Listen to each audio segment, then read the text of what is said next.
तुम कौन हो? बौद्धों का एक संप्रदाय है, जैन बौद्ध। इसमें आत्मानुभव पर सबसे अधिक बल दिया जाता है।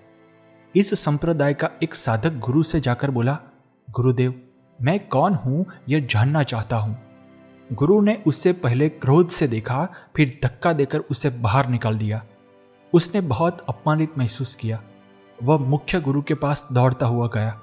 उसने मुख्य गुरु से शिकायत की, गुरुदेव, मैं तो केवल यह जानने के लिए गया था कि मैं कौन हूं। इस सवाल के जवाब में उन्होंने धक्का देकर मुझे बाहर निकाल दिया। मुख्य गुरु ने पहले ध्यान से उसकी बात सुनी। अचानक वे भी क्रोध से कांपते हुए बोले, तू जल्दी मेरी आंखों से ओझल हो जा, वरना मैं तुम्हें और भी ज्यादा जोर से धक्का दूंगा, क्योंकि जो प्रश्न तुम्हें अपने आप से पूछना चाहिए वह दूसरे को पूछने आए हो। तुम कौन हो इसे तुम्हारे अलावा कौन बता सकता है? अगर कोई बताएगा तो वह झूठ ही होगा। इसीलिए ध्यान में जाकर खुद से तब तक यह सवाल करते रहो जब तक तुम्हें संतोषजनक उत्तर न मिल जाए। ऐसा करोगे तो तुम्हें किसी गुरु के पास जाने की जरूरत नहीं रहेगी। गौतम बुद्ध ने मगध की राजधानी में कई दिन उपदेश दिए। जब वह मगध से आगे बढ़ने लगे तो कई भक्तगण उन्हें भेंट देने के लिए आए। एक वृक्ष के नीचे ऊंचे चबूतरे पर शांत चित्त बुद्ध बैठे थे। वह हर भक्त की भेंट स्वीकार कर रहे थे। उसी समय धोती लपेटे एक वृद्धा आई। उसने कांपती हुई आवाज में कहा, भगवान, मैं एक गरीब बुढ़िया हूं। मेरे पास आपको भेंट देने के लिए कुछ भी नहीं है। मुझे आज एक आम मिला है।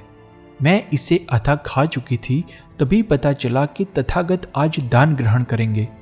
अतः मैं वह आम आपके चरणों में भेंट करने आई हूं। भगवान, यह मेरी एकमात्र संपत्ति है, कृपा कर इसे स्वीकार करें। गौतम बुद्ध ने अपनी अंजुरी में वह आधा आम इस प्रकार प्रेम और श्रद्धा से रख लिया मानो कोई बड़ा रत्न हो।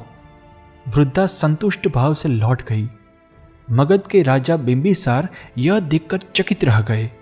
उन्हें समझ में नहीं आया कि भगवान बुद्ध वृद्ध का झूठा आधा आम प्राप्त करने के लिए आसन छोड़कर नीचे तक क्यों आए।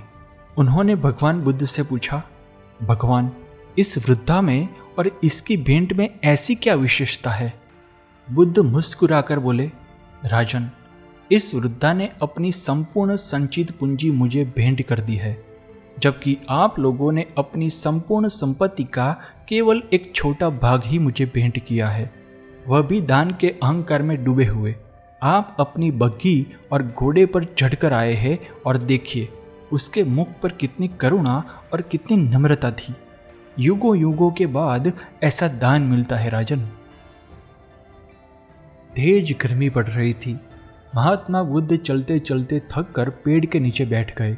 उन्होंने अपने शिष्य आनंद को पानी लाने के लिए कहा। आनंद पानी लेने के लिए सामने झरने पर गए। झरने से होकर एक बैलगाड़ी अभी अभी गुजरी थी, इसीलिए पानी गंदा हो गया था। आनंद ने वापस आकर बुद्ध को कहा, झरने का पानी मटमैला है, कहीं और से पानी लाने का इंतजाम करता हूँ। बुद्ध ने कहा, जल्दबाजी मत करो आनंद, थोड़ी देर बाद जाकर उसी झरने से पानी ले आओ। आनंद जब दोबारा झरने के पास पहुंचे तो मटमैले जल की मिट्टी तलछट बनकर नीचे बैठ चुकी थी। ऊपर जल दर्पण की तरह स्वच्छ हो गया था। आनंद ने प्रसन्नतापूर्वक जल भरा और बुद्ध के पास लाकर उन्हें पीने के लिए दिया। जल ग्रहण करने के बाद बुद्ध ने कहा, प्रकृति एक सी रहती है, परिस्थिति के बदलने से उसमें जरा देर के लिए फर्क आता है, फिर वह पूर्ववत हो जाती है। प्रकृति की तरह ही मनुष्य का मन है। यदि वह सुसंस्कारित है तो बाहर की मलिनता ज्यादा देर तक वहां टिक नहीं सकती। आनंद तथा अन्य शिष्य तथागत के इस प्रवचन के बाद आगे चल पड़े। महात्मा बुद्ध के शिष्य आनंद ने उनसे पूछा, आप जब ज्ञान बांटते हैं तब आप हमें नीचे क्यों बिठाते हैं और स्वयं ऊपर क्यों बैठते हैं? महात्मा बुद्ध ने उत्तर दिया, आनंद, तुमने कभी झरने से पानी पिया है? उसने कहा, हाँ, कई बार पिया है। महात्मा बुद्ध ने फिर पूछा, तुमने झरने के ऊपर खड़े होकर पानी पिया है या नीचे खड़े होकर पानी पिया है? आनंद ने कहा, झरने का पानी तो ऊपर से ही गिरता है, पीने वाला आदमी नीचे की तरफ बैठकर ही तो पानी पी सकेगा। इस पर महात्मा बुद्ध बोले, तब तो झरने को हमेशा ऊंचाई से बहना पड़ेगा। आनंद ने गहराई से सोचा और वह नतमस्तक हो गया। थोड़ी देर बाद महात्मा बुद्ध ने कहा, इसीलिए जो ग्रहण करने वाला है उसे नीचे बैठकर ही ज्ञान हासिल करना होगा। यही वजह है कि गुरु का आसन हमेशा ऊंचा ही होता है।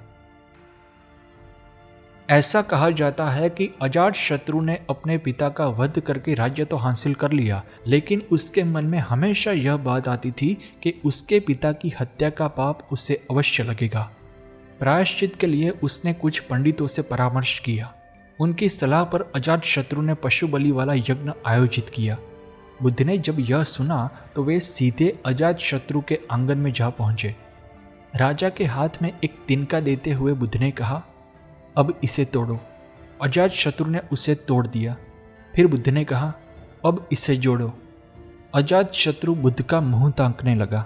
बुद्ध ने समझाया, पाप का प्रायश्चित पाप नहीं हो सकता, उसके लिए परमार्थ का कार्य करो।